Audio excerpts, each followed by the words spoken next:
Hello, welcome back to the Cricket Nerds. Me and Benji today, and this is a slightly different video because we are going to be answering your questions about anything. All of the CNQs, which is a Cricket Nerds question, all of the CNQs that you put on the last video, we're going to try and answer as many of them as we can.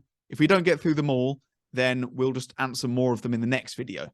If you want your Cricket Nerds question to be answered in the next video or subsequent videos, whatever, leave it down in the comments below. We really appreciate all the support we've been getting on the channel. It's been absolutely brilliant. We're growing, so tell your friends about us. Don't forget to subscribe. If you want to be notified of all of our videos, then hit that little bell icon as well. So, the first Cricket Nerds question that we've got for today is from Somil Thakor. Goodness me, I'm so sorry I butchered that already.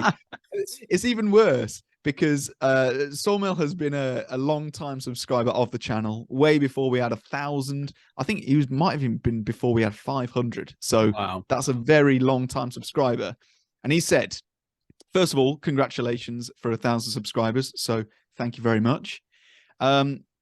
He's a big fan of Kuldeep. So his CNQ is Axar will obviously play in Ahmedabad.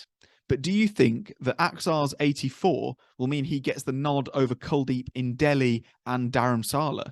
Or do you think that his lackluster returns with the ball mean Kuldeep still has a chance for selection? That's a really interesting one.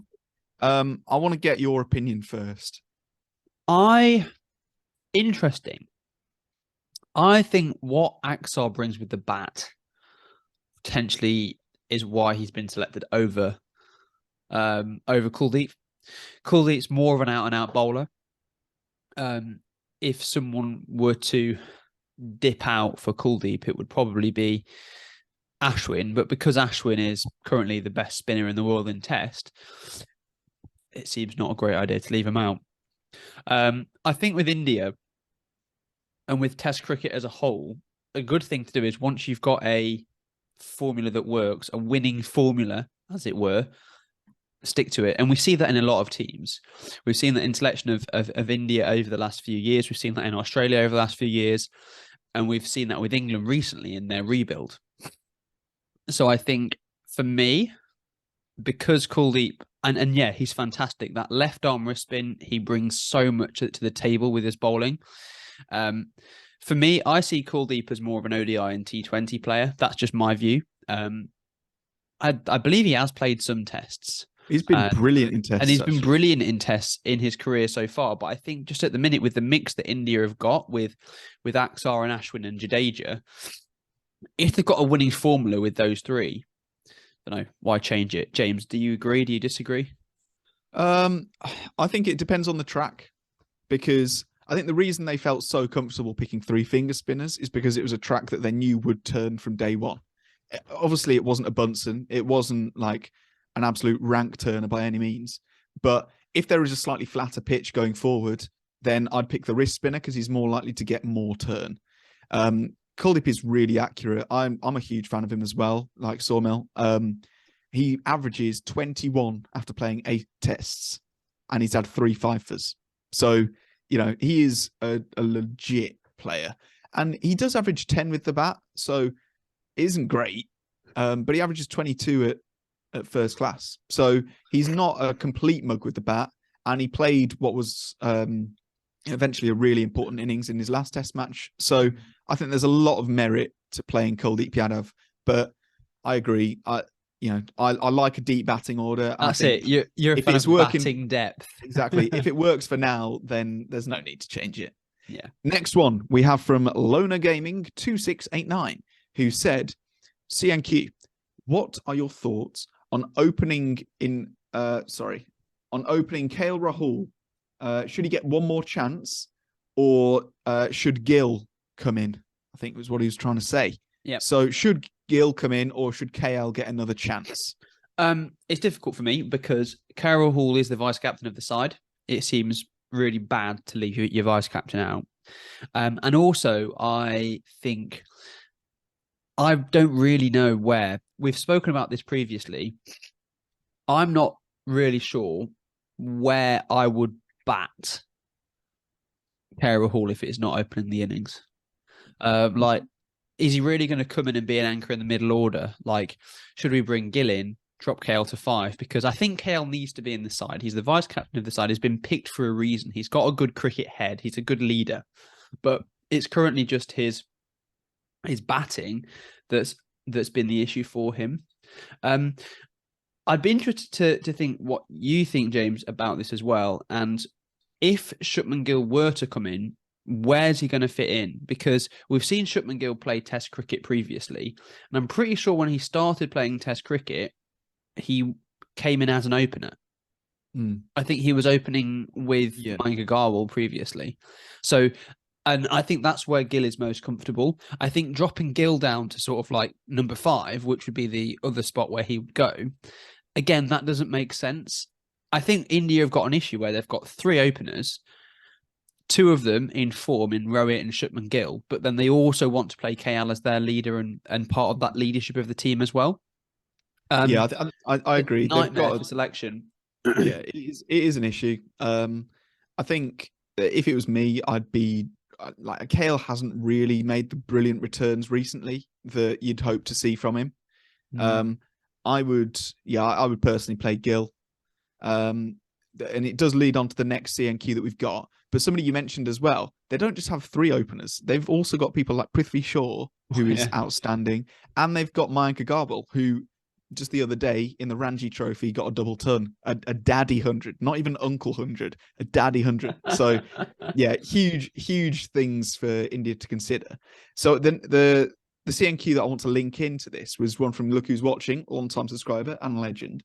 He said, please refer to the tweet from Venkatesh Prasad, which has sent tremors in the BCCI. He accused that Rahul is being selected because of favoritism and not talent, and why shouldn't he be and why he shouldn't be the vice captain. He also said that many ex-cricketers are refraining from commenting on his bad performances because they fear being ignored by the IPL franchise he captains. Do you guys think that Rahul should be left out of the next Test match? Do you think that Venkatesh's angst is a bit over the top, or is it justified? Now, I personally think that's a bit too deep. Calm down. It probably isn't that bad. Wow. Rahul is still a very good player, but I do think that, it either this test or the next test, if Rahul doesn't return, as in he doesn't give good returns, I think it's about time that Gill gets a shout. It's interesting with Rahul, though, because his sort of dip in performance, to me, is very similar to Zach Crawley. Whereas, he's another one who seems to be infallible in the eyes of the media, and infallible in the eyes of the selectors. But interesting. It's interesting to see what's going on. It's a nightmare for selection. I think for me, if I were India selection going purely on form and taking everything out, I'd award somebody else the vice captaincy. I'd open with Gill and Rohit, and then once Shreyas Iyer is back from injury, if he's available for selection, I'd choose him over Suryakumar Yadav. That would be my full strength India side. Next one we've got is from Shubham Shukla, who said, do you reckon whether cricket is sort of dying, or is it reaching / establishing in the developed territories or underdeveloped as well? As far as I've watched, it's not as binge watching as footies or tennis. Is the reason cricket is cricket? Admire if you look into this thought. Answer certainly. We've kind of answered this similar question, I think, from the same guy in the last couple, which is, we don't think cricket is dying. We think it's doing all right. We think the new formats are going to help if adopted in the right ways. So that's basically it. If you want to see our previous answers, watch our previous videos. But yeah, no, we're optimists and we love cricket, and we think everybody else will too. Benji, you're going to like this next one, because it is about our boy Dale Steyn, who, as a fast bowler, we're obviously big fans of. It was from Tanmay Goel, who said, did you guys check the comment of Dale Steyn, get down on your knees and sniff the pitch person? Lol. Oh, Now, this was in relation to Australia, like, really overanalyzing the pitch and basically psyching themselves out for that Nagpur test. And Dale Steyn had tweeted, "So quick question to you cricket people. How does one like to read a pitch? Are you a get down on your knees and almost sniff the pitch person, or a general stand and observe from the pitch side? Lastly, did it really help you?" So I like that kind of subtle dig. I love Dale Steyn. He's great. Yeah. I mean, in my time, I've captained a couple of village cricket games, and going out, it doesn't matter because I always lose the toss. But going out and working out whether to bat or bowl first, I do love a good look at the pitch. I don't sniff the pitch. I know I play with some people that love sniffing a pitch, and they, by the smell of it, know whether it's a bat first or a bowl first track. I haven't got that ability to sniff the pitch, but I do love a good, walk around, tap it with the bat, stand on the key bits, pretend you know what you're doing. Pretend you know what you're realistically, at our level, take your guard. it completely depends on whether all of the players have arrived yet. So if they haven't arrived yet, it's bat first, so that the good players can come later and start in at like 10, 11. But love that from Dale Steyn. And there is a lot of science in picking a pitch and whether you should bat or bowl first, but there's so many more factors than just the pitch, isn't there? There's the conditions, everything else. And at the end of the day, any captain, it's a coin toss, and you're just guessing. Next one. Yes, next one. Any plans on streaming during the WPL auction, so the women's IPL auction? Ooh. We don't know. Maybe, if there's enough appetite. Let us know in the comments if you want to see that happen. Next comment. Sorry. That's it. Just next one we've got is from Ruben Loganathan, who, again, legend of the game. We're a big fan. Thank you so much for all your continued support. CMP from Twitter, what's your input on the second team? And he's put 2 potential teams, which I quite like the look of. And it's like, so he's got India A team. So the first choice team at the moment, which is Rohit, Rahul, Pujara, Kohli, Pant, Shreyas, Jadeja, Ashwin, Axar, Bumrah, and Shami. Ooh. And then he's put the second team as Gill, Agarwal, Hanuma Vihari, Sarfaraz Khan, Surya Kumar Yadav, Washington Sundar, Srikar Bharat, Shabaz Ahmed, Kuldeep Yadav, Siraj, and Umesh. My word. Oh, that is mental. Like, the fact that I think that B team beats every other team in Indian conditions. Could be an A team. Like, that's ridiculous. That depth of talent. Like, the fact that they could go out and whoop England in India. Yeah. That's all that is us realizing just how much of a dominant cricket force India are at the moment. Yeah, that's just scared me. That's all that CNQ has done. It terrified me to my bones. Right, next CNQ we've got John Smith, 756, said, do you think you would play Renshaw as an opener, as he opened and fairly did a good job in 2017 tour to India, and play Khawaja, Labuschagne, and Smith at number 3, 4, and 5? That's a really interesting one. You could do. I think I would get Head in personally as the informed batter, but obviously there must be a reason that Head wasn't playing.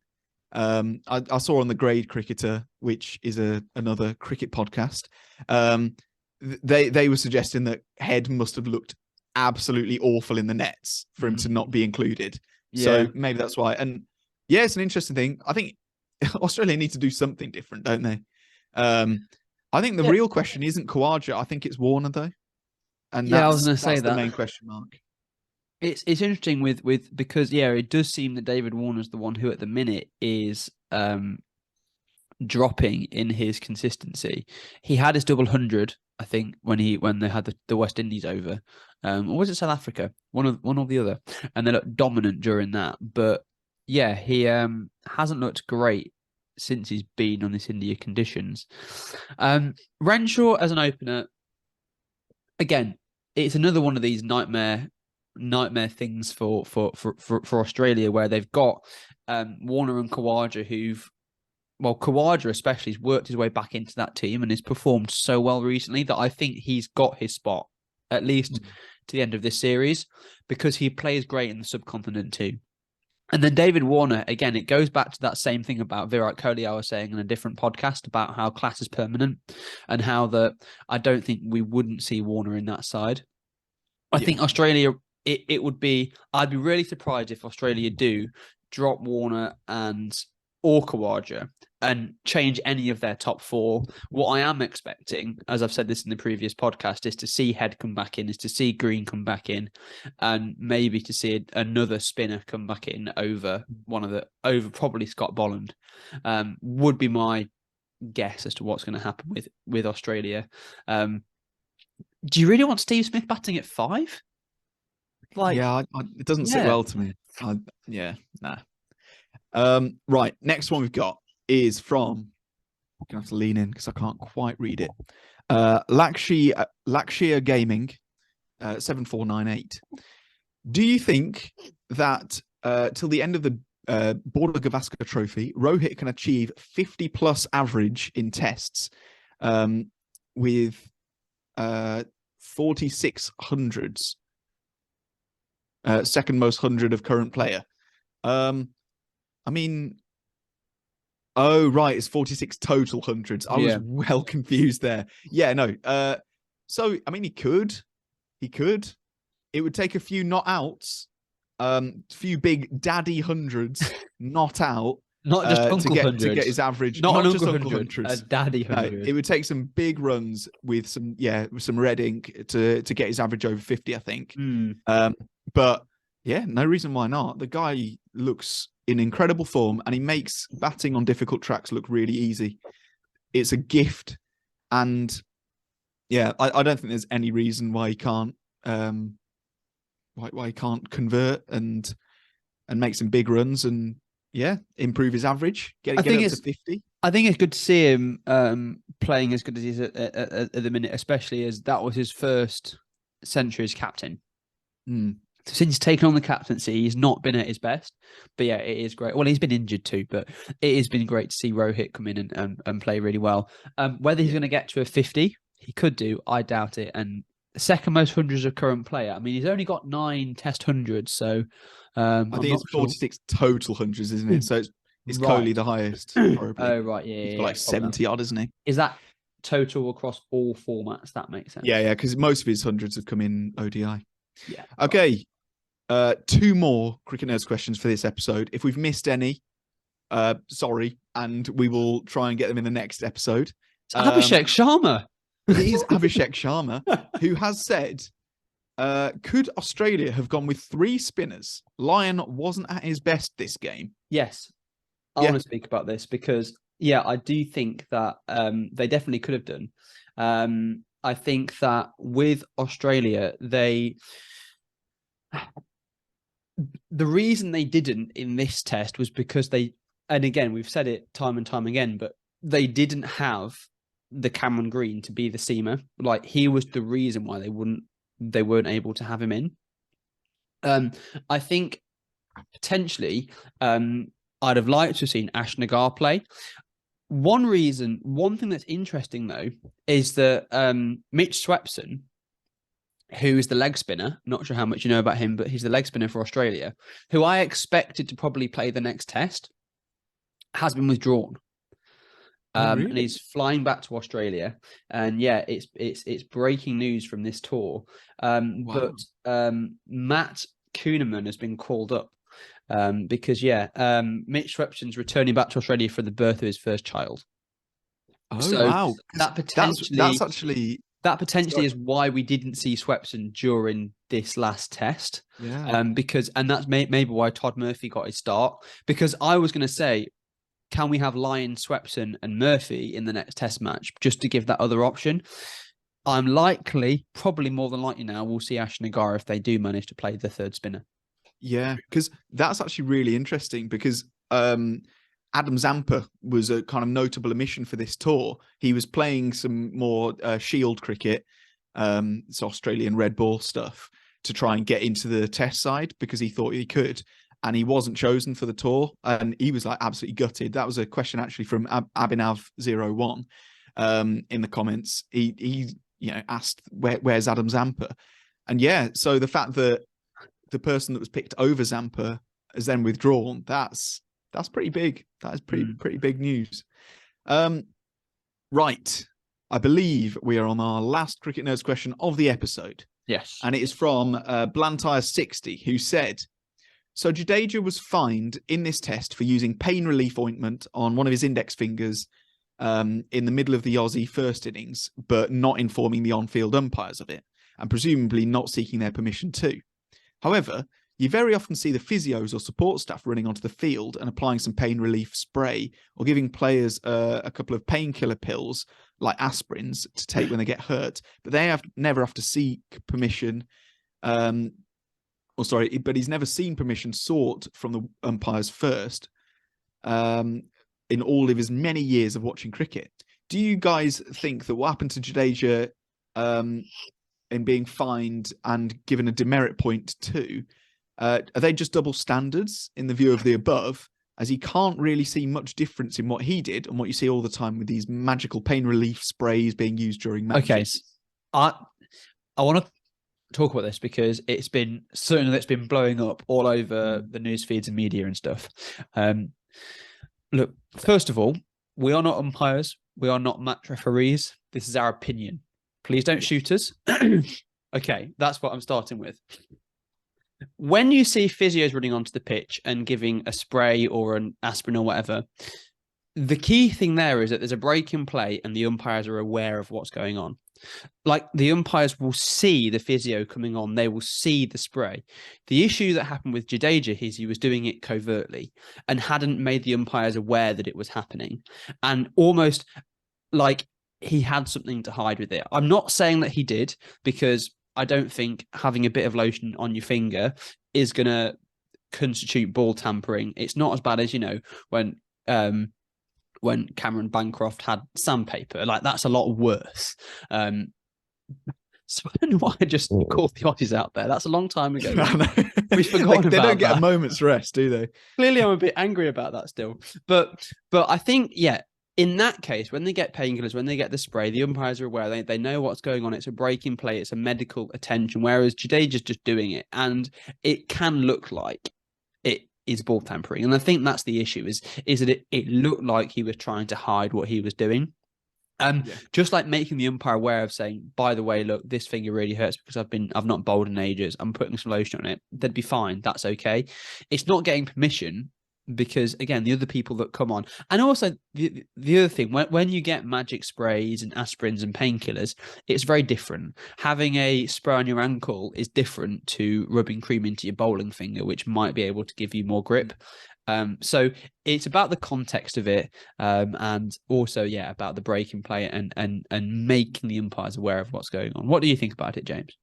Yeah, I'm inclined to agree with you. I think, first of all, everything that's in a physio's bag will be approved by match people. They won't, a physio couldn't just sneak on and inject them with steroids, for example. They wouldn't get away with it. So everything in the physio's bag will be approved already.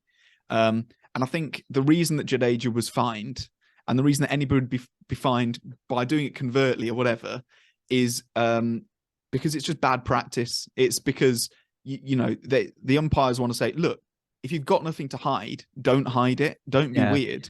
And if we see people hiding things, then we're going to be more inclined to think they're cheating. It's going to add speculation. It's going to add kind of negative press to the game, which you don't want. And yeah, so I think that's why. I don't think it's like a big double standard. I think it was bad practice from Jadeja, and there was no need for it. So they're basically saying, here's a slap on the wrist. Don't do it again. Next time, just tell us, ask permission, and yeah, it'll be fine. That's all we've got time for. So thank you so much for watching. Thank you for the continued support. Don't forget to like and subscribe. You can also follow our social medias down in the link tree in the description. We're quite active on Twitter, so give us a shout, give us a follow on there. On Instagram, you can also you'll get notified whenever we upload a video, because I will post and say we've just uploaded a video on Instagram. So yeah, give us a shout. Would love to hear some more Cricket Nerds questions in the comments below, and we will see you guys next time. So goodbye.